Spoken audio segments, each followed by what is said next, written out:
बाप और बेटी की वो कहानी जो हर दिल को छू जाएगी। लोग कहते थे ये लड़की अपने बाप की किस्मत खा जाएगी, लेकिन एक दिन वही लड़की पूरे गांव की किस्मत बदल देगी, किसी ने सोचा भी नहीं था। राजस्थान के एक छोटे से गांव में एक गरीब किसान रहता था। उसका नाम था रामलाल।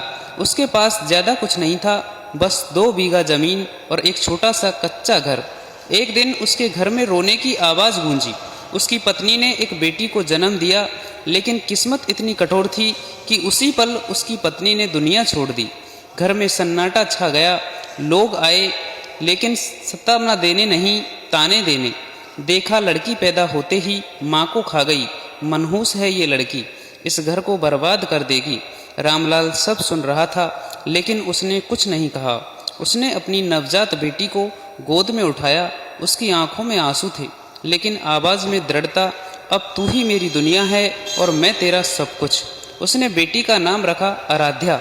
रामलाल सुबह सूरज निकलने से पहले उठता, बेटी को कपड़े में बांधकर अपनी पीठ पर लगाता और खेत चला जाता। एक हाथ से हल चलाता और बीच बीच में दौड़कर बेटी को संभालता। गर्मी हो, सर्दी हो या बरसात, बेटी हमेशा उसके साथ रहती। गांव वाले मजाक उड़ाते, अरे रामलाल, बेटी को इतना क्यों पाल रहा है, कल को शादी करके चली जाएगी। लेकिन रामलाल बस मुस्कुरा देता, जब तक मेरे पास है तब तक मेरी दुनिया है।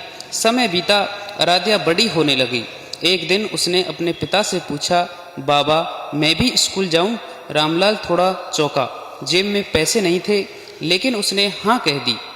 अगले दिन उसने अपनी एकमात्र बकरी बेच दी और बेटी का स्कूल में दाखिला करा दिया। गांव वाले फिर हंसे, पागल हो गया है, लड़की पर पैसे बर्बाद कर रहा है। लेकिन इस बार रामलाल ने जवाब दिया, ये खर्च नहीं, निवेश है। आराध्या पढ़ाई में बहुत तेज थी, हर क्लास में फर्स्ट आती, टीचर भी उसकी तारीफ करते। वो घर आकर अपने पिता के साथ खेत में काम भी करती। धीरे धीरे खेत की पैदावार बढ़ने लगी। नई तकनीकें उसने किताबों से सीखकर लागू की। अब वही लोग जो ताने मारते थे, धीरे धीरे चुप होने लगे। एक दिन स्कूल में एक पुलिस अधिकारी आया। उसकी वर्दी देखकर आराध्या की आंखों में चमक आ गई। उसने उसी दिन फैसला कर लिया, मुझे भी यही बनना है। पुलिस अधिकारी, उसने अपने पिता से कहा। रामलाल ने बिना सोचे कहा, तू जो बनेगी मैं तेरे साथ हूँ। कॉलेज की पढ़ाई आसान नहीं थी, पैसे की कमी, समाज का दबाव, रिश्तेदारों की बातें। अब शादी कर दे, ज़्यादा पढ़ाने का क्या फ़ायदा। लेकिन रामलाल ने सबको एक ही जवाब दिया, मेरी बेटी उड़ना चाहती है, मैं उसके पंख नहीं काटूंगा।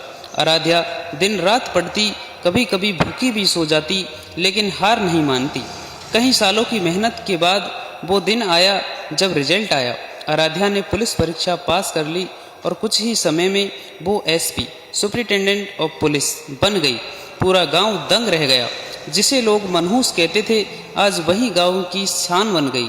सरकार ने उसके सम्मान में एक बड़ा कार्यक्रम रखा। गांव में मंच सजा, लोग दूर दूर से आए।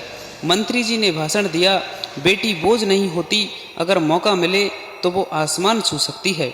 फिर उन्होंने आराध्या को मंच पर बुलाया।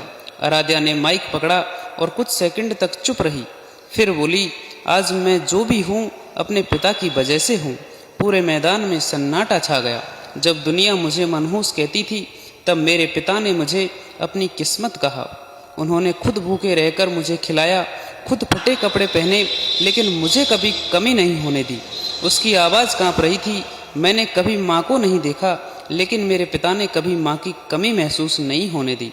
भीड़ की आंखों में आंसू आ गए। आराध्या ने मंत्री से कहा, क्या मैं अपने पिता को मंच पर बुला सकती हूँ? रामलाल धीरे धीरे मंच पर आया। साधारण कपड़े, झुका हुआ शरीर, लेकिन आंखों में गर्व। आराध्या ने उसे गले लगा लिया। दोनों रो रहे थे। रामलाल ने धीरे से कहा, रो मत बेटी, तू तो मेरी शेर है। अगर तू रोएगी तो मैं कैसे मजबूत रहूँगा। मंत्री ने आराध्या को सोने का मेडल दिया। पूरा मैदान तालियों से गूंज उठा। लेकिन अगले ही पल आराध्या ने वो मेडल उतारा और अपने पिता के गले में डाल दिया।